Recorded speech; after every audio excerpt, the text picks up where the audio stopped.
Setiap pembunuh bersiri yang wujud dekat dunia ni, mereka mempunyai kaedah operasi dia tersendiri. So, kaedah operasi ni juga dikenali sebagai modus operandi. Terdiri daripada pelbagai teknik, tabiat dan juga keanehan dalam setiap tingkah laku pembunuh bersiri yang ada dekat dunia kita ni guys. Itu bermaksud cara pembunuh bersiri untuk melakukan segala jenayah dia, dan seperti orang lain, seorang pembunuh dia belajar daripada pengalamannya, dan dalam masa yang singkat, pembunuh bersiri juga mengubah suai untuk menyempurnakan MO ataupun modus operandi mereka tu.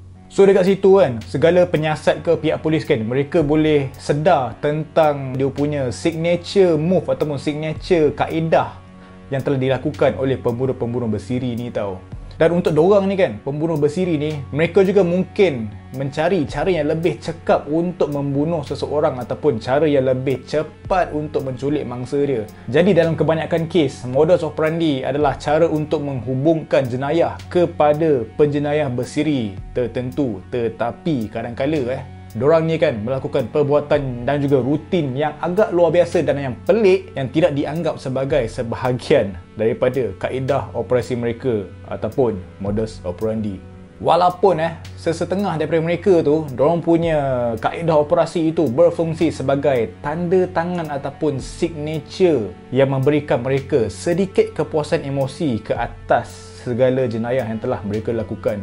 Cuma kadang-kadang tu, diorang punya tanda tangan ataupun signature move tu kan tak dapat dijelaskan dalam apa cara sekalipun, sebab terdapat banyak bukan sahaja pembunuh bersiri yang kejam, tetapi banyak yang pelik sebenarnya guys.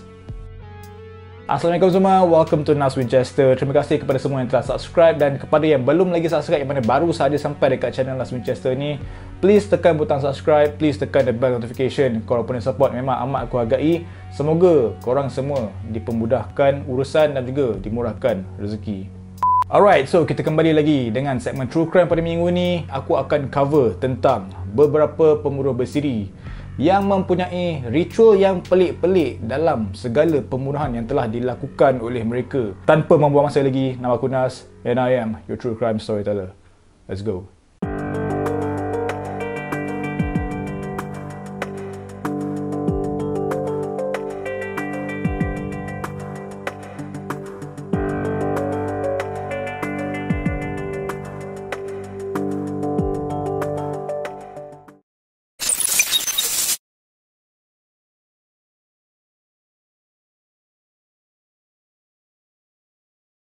Pada tahun 1990, selepas kejaya pembunuhan dia selama 12 tahun, Andrei Chikatilo telah ditangkap dan telah disabitkan kesalahan membunuh lebih daripada 50 orang yang berusia muda di kawasan Kesatuan Soviet. Andrei Chikatilo kebiasaannya dia akan menyasarkan wanita ataupun pelarian daripada pelbagai peringkat umur. Dia akan mendekati mereka di tempat-tempat seperti stesen bas dan juga kereta api dengan menggunakan beberapa muslihat seperti menawarkan wang, dadah, alkohol, ataupun kadang-kadang dia akan menggunakan mainan dan juga gula-gula. Dan oleh itu, ia membolehkan dia untuk menarik mangsa dia ke hutan yang berhampiran, mengikat mereka dengan tali dan membunuh mereka dengan cara menikam untuk mendapatkan pelepasan seksual.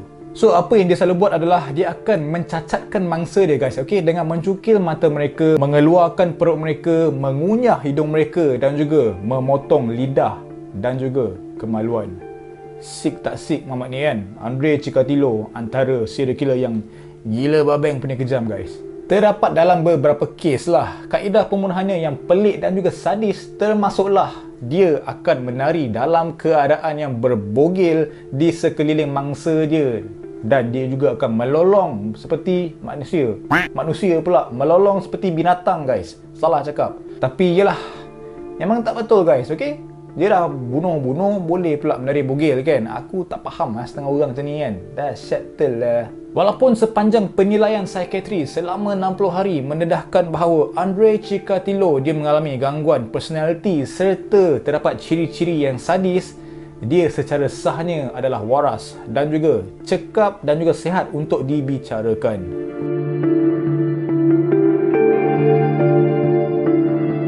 Pada 24 April tahun 2018, pihak berkuasa telah mendakwa Joseph James DeAngelo yang berusia 72 tahun dengan 8 pertuduhan pembunuhan tahap pertama berdasarkan bukti DNA yang sedia ada. Tak ramai perogol bersiri menjadi pembunuh bersiri tau. Okey, tetapi bukanlah untuk the original Night Stalker. This is the original Night Stalker yang dikatakan oleh dekat orang sana lah. Okey, bukan Richard Ramirez tetapi James DeAngelo ni.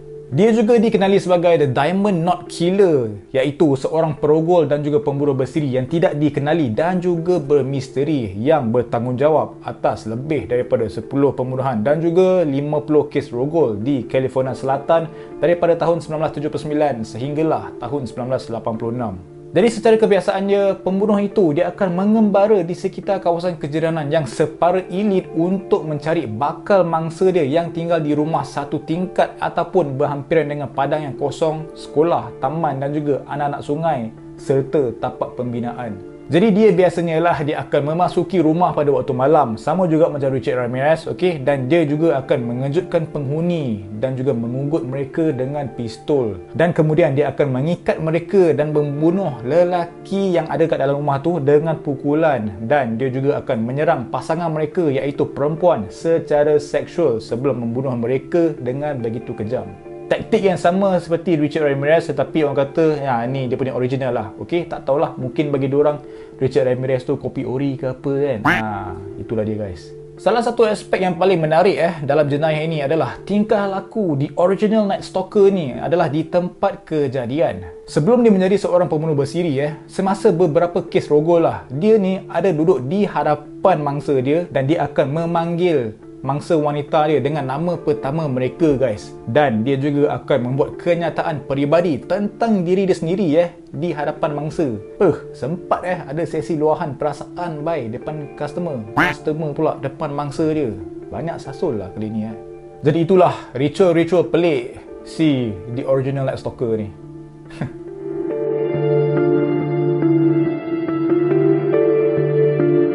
Seperti korang tahu, pembunuh bersiri ni sebab aku ada cover topik pasal dia yang memang cukup menarik guys, iaitu The Green River Killer, Gary Ridgway. Selepas dia telah dipindahkan untuk menghadap hukuman mati di Florida pada tahun 1986, pembunuh bersiri yang terkenal Ted Bundy telah menghubungi Dave Ratchet, iaitu seorang detektif yang muda pada time tu, telah menangani kes The Green River Killer dan juga menawarkan bantuan dia untuk menghentikan pembunuh terkenal itu daripada membunuh lagi.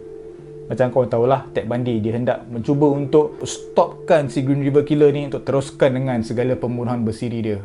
Seperti korang tahu, Ted Bundy juga dia ada menulis kepada Dave Ratchet selepas melihat gambar dia dalam sebuah artikel tentang The Green River Killer, dan dalam surat tersebut Ted Bundy dia ada berkata, "Jangan tanya aku kenapa aku percaya, sebab aku memang pakar dalam bidang ni. Kau terima sahaja aku dan kita akan bermula daripada sini untuk menangkap The Green River Killer, Gary Ridgway." Walaupun The Green River Killer telah ditangkap selepas memadankan DNA dia dengan air mani yang ditemui pada mayat mangsa dia, pandangan Ted Bundy tentang fikiran seorang pembunuh bersiri ni cukup berharga guys, sebab dia tahu bagaimana seseorang serial killer akan memikir dan juga macam mana dia akan menjalankan segala jenayah yang bakal dilakukan.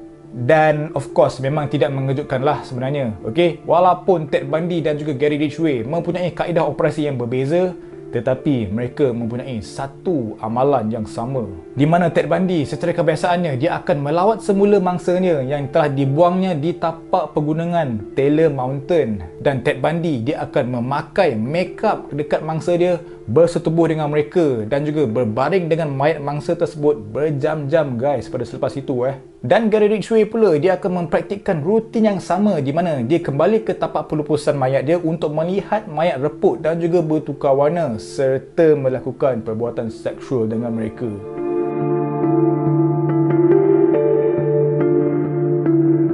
Dan sekali lagi kita kembali ke negara Rusia. Macam tadi Andrei Chikatilo dia daripada Russia, dan kali ini adalah The Chessboard Killer, Alexander Pichushkin. Dia ni adalah seorang pembunuh bersiri Rusia yang memang terkenal guys, okey, dan dipercayai dia telah membunuh antara 49 dan juga 60 orang di Taman Bitsva, Moskow. di mana sejumlah mayat mangsa dia telah ditemui. Semasa perbicaraan dia, sama juga macam Andrei Chikatilo, Alexander Pichushkin ni dia telah ditempatkan dalam sebuah sangkar kaca untuk perlindungannya. Dan itu bukanlah satu-satunya connection antara mereka berdua sebab media Russia telah membuat spekulasi bahawa persaingan dengan Andrei Chikatilo telah mendorong The Chessboard Killer ni untuk membunuh. Dia telah memberikannya satu inspirasi. Dia dah letakkan Andrei Chikatilo tu sebagai dia punya role model, guys. Dan maklumat sebenarnya adalah untuk membunuh seseorang untuk setiap petak pada papan catur tersebut okey, yang ditemui di rumahnya, dan juga telah diletakkan tarikh pada semua petak kecuali 2 petak sahaja, guys, yang kononnya merupakan tarikh untuk setiap pembunuhan yang telah dilakukan. Kaedah operasi Alexander Pichushkin adalah sama pada setiap kali, guys. Cuma terdapat sedikit sahaja perbezaan okey. Kebanyakan mangsa dia adalah lelaki senior ataupun orang tua, dengan hanya 3 daripada mereka adalah kaum wanita. Alexander Pichushkin biasanya dia akan menjemput mereka ke rumah dia untuk minum vodka, dan apabila mereka telah menjadi benar-benar mabuk memang mabuk gila, dia akan memukul mereka di belakang kepala dengan tukul ataupun objek yang serupa. Dan bahagian yang paling luar biasa dalam pembunuhan dia itu adalah dia akan menyumbat botol vodka yang kosong ke dalam luka mangsa dia pada selepas itu, tau.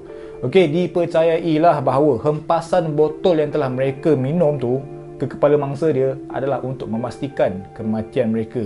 So dia macam fikirlah, lepas dia dah pukul mangsa dia dengan botol vodka tu kan, dia nak bagi betul-betul mati mangsa dia tu, dia akan sumbat botol tu dalam luka kepala mangsa dia, guys. Mental tak mental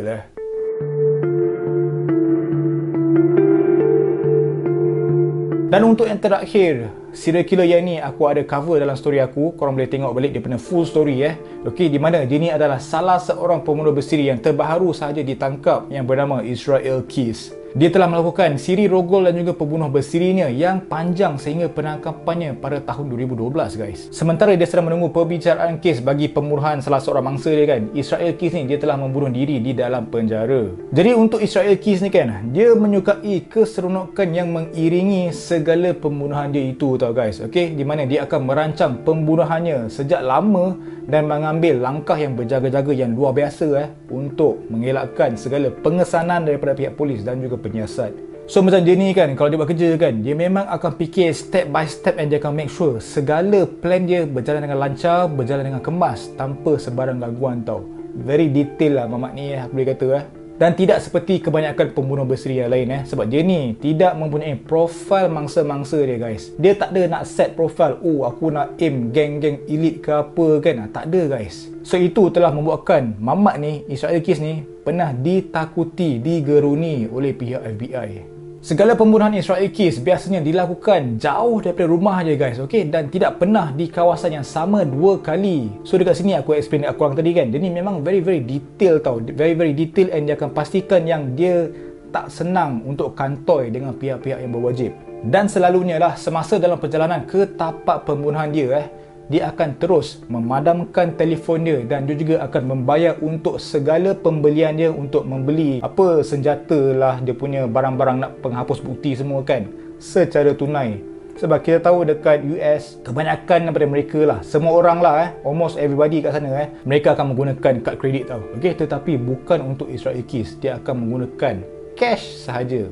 Israel Keyes dia pernah pergi ke Chicago dengan menaiki kapal terbang dan juga dia ada menyewa kereta semata-mata untuk memandu jauh melebihi 1000 batu ke Vermont untuk melakukan pembunuhannya. Walaupun kebanyakan pembunuh bersiri mereka berusaha keras untuk membina persona mereka untuk menjadi status, orang kata apa, status pop star lah, kan, nak jadi macam artis tapi pembunuh bersiri. Inilah dia, guys. Okey, dan terdapat perkara yang paling menarik pasal Israel Keyes ni di mana dia akan mengkaji pembunuh bersiri terkenal yang lain, tetapi dia akan mencipta teknik dia yang tersendiri supaya tiada siapa yang boleh menuduhnya kerana menipu orang lain.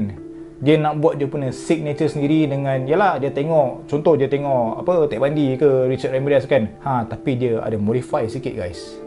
Lain macam Israel Keyes ni. Dan bukan sahaja kita ni, orang-orang biasa ni mempunyai role model, tau.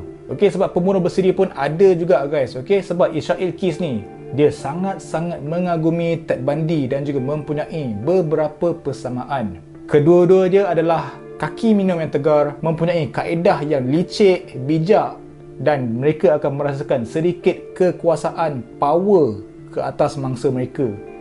And yes, mereka berdua ada beroperasi di beberapa negeri di Amerika Syarikat yang membuatkan mereka ni memang susahlah nak bagi tapau Okey, mereka teramatlah licik dalam menjalankan segala kes-kes pembunuhan bersiri mereka. Dan itulah guys, ritual yang pelik-pelik yang pernah dilakukan oleh pembunuh bersiri untuk menjalankan segala jenayah mereka. Terima kasih guys. We'll see you in the next video. Assalamualaikum. Bye-bye.